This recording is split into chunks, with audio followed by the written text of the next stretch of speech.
Hi, my name is Ken Goldstein. I'm a nonprofit consultant and trainer, and this course that I'm telling you about today is Basic Training for Your Nonprofit Board of Directors.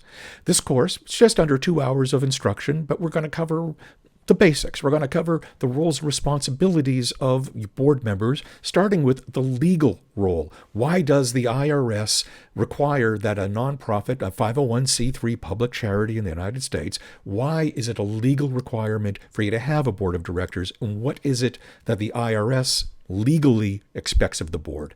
Beyond the legal expectations comes the rest of the course, which are best practices of how you go about that. So we'll talk about roles and responsibilities of the individual board members, as well as the roles and responsibilities of the officers of the board, the chairperson, the treasurer, the secretary, etc. We're going to talk about the relationship between board and staff and the balance between governance and management, and how to share leadership without stepping on each other's roles. That's a big part of having an effective organization that does things right, and we'll talk about that quite a bit.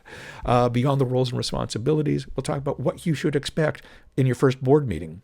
What makes for a good board meeting? What makes for a good agenda for a good board meeting? And how are you going to report on that in the minutes? We'll talk about the minutes. We'll talk about Robert's Rules of Order. All those things which go into running your board meeting. We'll talk about committees, breaking down the work into committees and why that's an important way of preventing burnout, as well as sharing the load more fairly, and who should be on committees, etc. We're going to talk about fundraising. Tough topic for a lot of people. People are afraid of fundraising. I believe in the chapter we have on fundraising for you. Help demystify a little, explain why it is a board responsibility, and make it a little easier for you in going about your fundraising role. It really shouldn't be as terrifying as many people take it. And finally, we'll talk about keeping your board going and growing, how to continue the recruitment process, how to properly train and onboard folks, and keep the cycle going. We'll talk about all of that. Again, it's just a little more background about myself. I said, I'm Ken Goldstein. I'm a nonprofit consultant. I've been doing this kind of community nonprofit work since about 1989, so over 30 years now.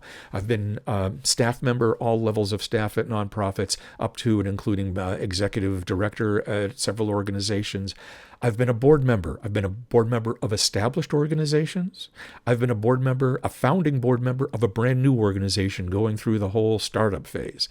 And I've been a consultant working with boards and staff, executive directors on a number of issues, strategic planning and fund development and trainings such as this. So the material here comes from my work with boards when I've done this sort of training or portions of it with different organizations over many years. You can learn more about me at my website. I'll put the name here, goldsteinconsulting.com. But I hope this interested you, and that if you are now on a board of directors or your nonprofit staff who works closely with your board and you're interested in more of the dynamics and how to keep the board running, I hope you'll join us. And like I said, not quite 2 hours of instruction, but hopefully well worth it. And hopefully you'll take lots of notes and be referring back to the material for years to come. Thank you so much. Hope to see you in the class.